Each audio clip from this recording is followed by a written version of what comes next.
اللہ تبارک و تعالی نے ہم پر بے شمار انگنت احسانات فرمائے. آپ حضرات پر اگر کوئی چھوٹا سا احسان کرے، چھوٹا سا احسان، ایک انسان ندی میں ڈوب گیا ہوا ہو اور اسے اپنی جان بچانے کا کوئی راستہ، کوئی دوسرا طریقہ نظر نہیں آئے، کوئی طریقہ، اب اسے ایسا لگنے لگے کہ میں مر جاؤں گا، اس دنیا سے میرا رخصتی کا وقت قریب آ گیا، کوئی دوسرا ایسا راستہ نہیں ہے موت کے علاوہ، اور ایسے وقت میں کوئی قدوہ کا مسلمان جائے اور اسے بچا لے تو جب تک وہ جیے گا اس کے گن گاتا رہے گا، اس کا احسان مانتا رہے گا، اس کا احسان مانے گا اور اپنے رشتہ داروں سے کہے گا، کنبے داروں سے کہے گا، دوست اور احباب سے کہے گا، اے میرے بھائی، اے میرے دوست، اے میرے بیٹے، اے میرے باپ، اے میرے خاندان والوں، اے میرے رشتہ داروں، اے میرے کنبے داروں، اگر قدوہ کا فلاں انسان نہ ہوتا تو آج میں زندہ نہیں ہوتا. اے بیٹا جب تک جینا، اس قدوہ کے مسلمان کا احسان ہے. اہل اسٹیج میں سے کوئی بچا لیتا تو یقیناً وہ کہتا، اے بیٹا جب تک جینا حضرت کا احسان ماننا، جب تک جینا قاضی صاحب کا احسان ماننا، جب تک جینا نقیب اجلاس کا احسان ماننا، جب تک جینا اے بیٹا جس نے میری جان بچائی ہے میں اس کا احسان مند ہوں اور میں چاہتا ہوں کہ اس کے احسان کو تم بھی مانو. ایک احسان ہوا، چھوٹا سا احسان، حالانکہ بڑا بھی ہے، اور جو اللہ نے ہم پر احسان کیا، اللہ کے رسول جو اس دنیا میں آئے وہ احسان کے سامنے کوئی احسان نہیں. اللہ نے نبی کونین صلی اللہ علیہ وسلم کو اس دنیا میں بھیج کر اتنا بڑا احسان فرمایا، اتنا بڑا احسان فرمایا کہ جس کا کوئی مد مقابل دوسرا احسان ہے. اللہ کے رسول صلی اللہ تعالی علیہ وسلم کی دنیا میں جلوگری، آپ دنیا میں تشریف لے آئے، بتانے کا مقصد یہ ہے، اے قدوہ والوں، اگر ڈوبتے ہوئے کو کوئی بچائے تو لوگ اس کا احسان مانتے ہیں، اگر چوٹ لگ جائے تو اسپتال پہنچائے تو لوگ اس کا احسان مانتے ہیں، اگر بیمار ہو اپنی گاڑی سے ہاسپٹل لے جائے تو لوگ اس کا احسان مانتے ہیں، مصیبت کے وقت میں کوئی کام آئے تو لوگ اس کا احسان مانتے ہیں. پر اگر احسان ہی ماننا ہے تو آمینہ کے لال کا مانو، احسان ہی ماننا ہے تو مختار کائنات کا مانو، احسان ہی ماننا ہے تو آمینہ کے لال کا مانو، احسان ہی ماننا ہے تو حسین کلیمین کے نانا کا مانو، احسان ہی ماننا ہے تو فاطمہ کے بابا کا مانو. کیسا احسان؟ اے اسلام قدوہ کے مجبور مسلمانوں، وہ احسان اگر مصطفیٰ نہ آتے تو ہمیں قرآن نہیں ملتا، اگر مصطفیٰ نہ آتے تو ہمیں سورج دیکھنے کو نہیں ملتا، اگر مصطفیٰ نہیں آتے تو دن کا اجالا میسر نہیں ہوتا، اگر مصطفیٰ نہیں آتے تو چاند کو چاندنی نہیں ملتی، اگر مصطفیٰ نہیں آتے تو سورج کو نور نہیں ملتا، اگر مصطفیٰ نہ آتے تو زمین کو وجود نہیں ملتا، اگر مصطفیٰ نہیں آتے تو ہم جو یہاں پر بیٹھے ہوئے ہیں یہ ہمیں میسر نہیں ہوتا. اور میں تو یہ کہتا ہوں اگر مصطفیٰ نہ آتے تو یقیناً نہ زمین ہوتی، نہ آسمان ہوتا، نہ قلم ہوتی، نہ کرسی ہوتی، کسی چیز کو اللہ وجود عطا ہے. نعرہ تکبیر، نعرہ رسالت، مسلک اعلی حضرت علماء اہل سنت مولانا غلام احمد رضا صاحب قبلہ. سبحان اللہ. یہ احسان ہے کہ شاعر نے کہا وہ ہر عالم کی رحمت ہے، کسی عالم میں رہ جاتے ہیں، یہ ان کی مہربانی ہے کہ یہ عالم پسند ہے. حضرات یہ نبی کونین کا کرم ہے اور ہم جیسے گناہگاروں سے پیار ہے، ایسا پیار کہ دنیا میں کوئی مثال نہیں، دنیا میں کوئی مثال ہی نہیں.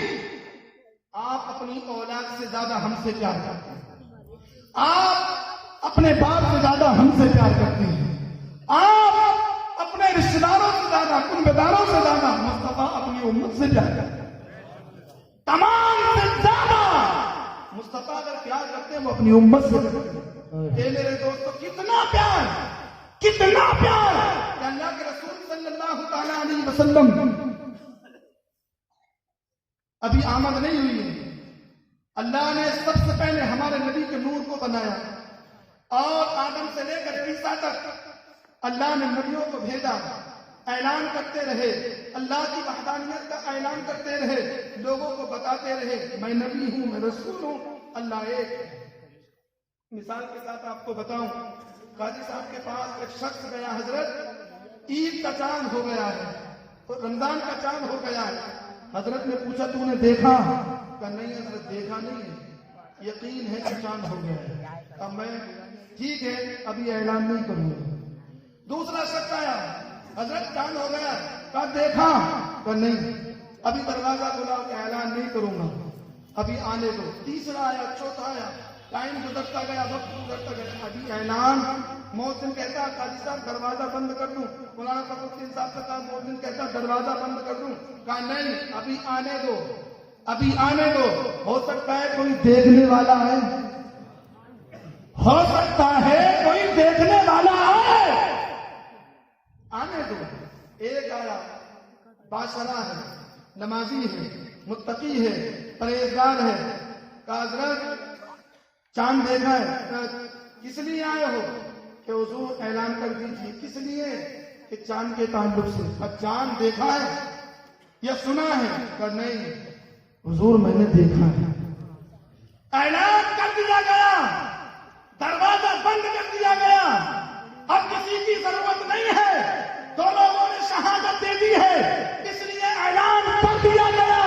میرے دوستوں, میرے بزرگوں, حضرت ٹھیک اسی طرح سے حضرت آدم علیہ السلام آئے, لوگوں کے سامنے کہا اللہ ایک ہے. کہا آدم تم نے دیکھا ہے؟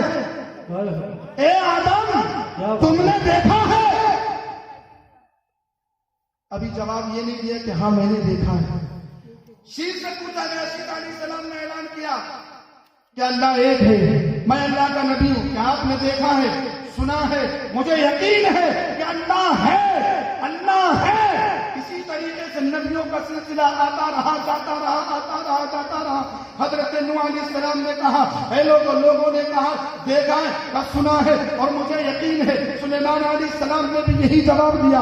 حضرت کلیم اللہ نے بھی یہی جواب دیا. حضرت عیسیٰ روح اللہ نے بھی یہی جواب دیا.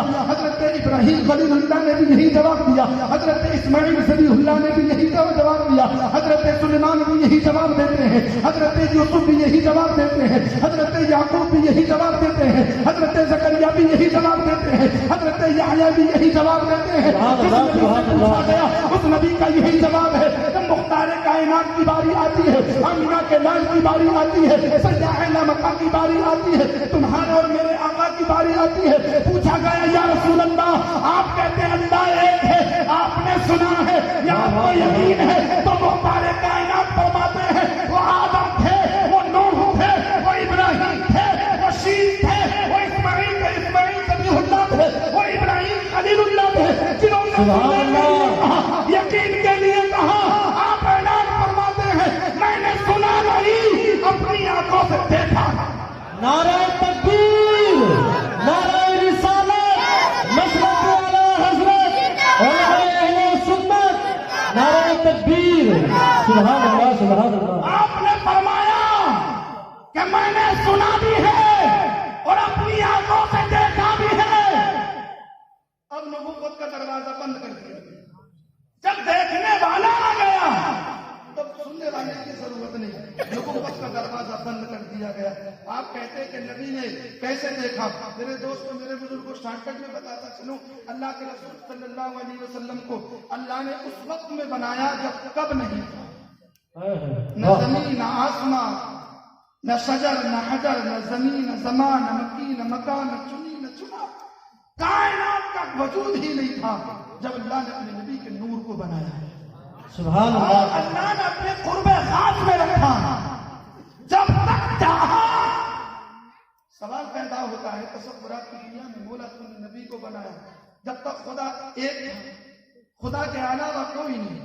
اور جب مصطفیٰ کو بنا دیا تو مصطفیٰ کے سوا تیسرا کوئی نہیں. خدا مصطفیٰ کو دیکھیں, مصطفیٰ خدا کو دیکھیں, خدا مصطفیٰ کو دیکھیں, مصطفیٰ خدا کو دیکھیں. آپ خدا مصطفیٰ کو دیکھے، مصطفیٰ خدا کو دیکھے، اور اللہ نے جب چاہا، جب تک دیکھنا تھا تو اپنے قرب خاص میں رکھا، اور جب دکھانا تھا تو آدم کی پشت میں، سبحان اللہ سبحان اللہ جب تک دیکھنا تھا تو قرب خاص میں رکھا، اور جب دکھانا تھا تو آدم کی پشت میں رکھا۔ سلسلہ و سلسلہ چلتے چلتے چلتے چلتے ابراہیم خلیل اللہ تک، ابراہیم خلیل اللہ سے اسماعیل ذبیح اللہ تک، اسی طریقے سے عبد المطلب تک، سلسلہ و سلسلہ عبداللہ تک، اور عبداللہ سے وہ نور آمینہ کے آنچل میں آیا، آمینہ کے شکم میں آیا، اور اس کے بعد آپ جب دنیا میں آئے تو آنے کا انداز ہی نکالا۔ میرے دوستوں، میرے بزرگوں، میرے نوجوان ساتھیوں، آپ جب آمینہ کے شکم میں آ گئے، اس سے پہلے ایک بات اور بتا دوں، اللہ کے رسول صلی اللہ تعالی علیہ وسلم، نبیوں نے، رسولوں نے دعائیں کی، اور جب اس زمین لوگوں کے ظلم سے، لوگوں کے گناہوں سے، لوگوں کے کارناموں کو دیکھ دیکھ کر بیٹیاں، بچے، بوڑھے اور تحسیس کیا لینے لگے، اب دعاؤں پر دعا کی جا رہی ہے، اگر یہاں پر کوئی ظلم کرے، پریشانی پہ پریشانی، پریشانی پہ پریشانی، تو ہم دعا کریں گے مولا کسی ایسے کو بھیج دے جو ہمیں اس مصیبت سے چھٹکارا دے۔ کریں گے کہ نہیں کریں گے؟ اے اللہ ایسے کو بھیج جس کے آنے سے پریشانی ٹل جائے، مصیبت دور ہو جائے۔ اے اللہ ظلم نہیں سہا جاتا، اے اللہ بالکل انتہا ہو گئی ہے تو اپنا کرم فرما دے، اے اللہ تو ایسا انعام سے نواز دے، مولا پریشانی سے چھٹکارا چاہتے ہیں، اس پریشانی سے ہم نجات چاہتے ہیں۔ اللہ نے نبیوں کی، رسولوں کی دعاؤں کو قبول کیا۔ میرے انداز میں بتاتا نبی یہ کونین صلی اللہ علیہ وسلم ابھی دنیا میں نہیں آئے، اس سے پہلے ایک بات اور بتاؤں، ہوتا یہ ہے کہ پہلے دنیا میں بیٹا آتا ہے اور بعد میں باپ آتا ہے، پہلے باپ آتا ہے اور اس کے بعد میں بیٹا آتا ہے، پہلے پوتا آتا ہے بعد میں دادا آتا ہے۔ اور جب آمینہ کے لال کی شان دیکھو گے، آمینہ کے لال کی شان دیکھو گے، مختار کائنات کی شان دیکھو گے، تو عبداللہ بعد میں ہے اور اللہ نے آپ کے نور کو پہلے ہی پیدا فرما دیا۔ عبد المطلب بعد میں آتے ہیں، اللہ نے نبی کے نور کو پہلے ہی پیدا فرما دیا۔ ابھی تو حضرت آدم جنت میں بھی نہیں ہے، ابھی تو آدم کو کوئی مسئلہ ہی نہیں ہے، اس سے پہلے ہی اللہ نے نبی کے نور کو بنا دیا۔ کہ اشارے میں کہنا یوں چاہوں گا کہ اللہ نے اے عبداللہ دنیا کے باپ پہلے ہوتے ہیں، بیٹا بعد میں ہوتا ہے، دنیا کے دادا عبد المطلب پہلے ہوتے ہیں اور پوتا بعد میں آتا ہے۔ پر تمہارے یہاں آمینہ کے آنگن میں جو ایک نورانی چہرے والا، آمینہ کے آنگن میں حسین و جمیل چہرے والا جو بچہ آنے والا ہے، اے عبد المطلب یہ ایسا بچہ ہے کہ یہ پہلے ہے اور آپ بعد میں۔ سبحان اللہ سبحان اللہ۔ حضرت آمینہ کے آنگن میں تشریف آوری ہوئی، حضرات جلوسوں پر اعتراض کیا جاتا ہے کہ نبی کونین صلی اللہ علیہ وسلم کی آمد پر جلوس کی کیا ضرورت ہے؟ حضرت آدم علیہ السلام جب حضرت آمینہ کے گھر تشریف دنیا میں لے آئے تو پہلی خصوصیت تو یہ ہے کہ جب میں پیدا ہوا، یہ پیدا ہوئے، یہ پیدا ہوئے، یہ پیدا ہوئے، یہ پیدا ہوئے، تو اگر 10 منٹ ہاسپٹل میں گھر پہ بچہ نہ روئے تو ماں پریشان، بیٹا پریشان، باپ پریشان، رشتے دار پریشان۔ ایسا تو نہیں یہ بچہ گونگا پیدا ہوا ہے، جب تک اس کے رونے کی آواز نہ سن لے ماں پریشان ہے، باپ پریشان ہے، بھائی پریشان ہے، رشتے دار پریشان ہے، کہ جب تک روئے گا نہیں یقین نہیں ہوگا۔ ایسا نہ ہو کہ بچہ گونگا پیدا ہو گیا ہو، پر جب آمینہ کا لال اس دنیا میں تشریف لاتا ہے، ہم سب کے آقا جب اس دنیا میں آتے ہیں تو روتے ہوئے نہیں مسکراتے ہوئے آتے ہیں اور اللہ کا شکر ادا کرتے ہوئے آتے ہیں، اللہ کی تعریف وقت بیان کرتے ہیں، اور ہم جیسے گناہگاروں کو یاد سبحان اللہ سبحان اللہ۔ آپ پیدا ہو تو کہیں رب حبلی امتی، حبلی امتی، آپ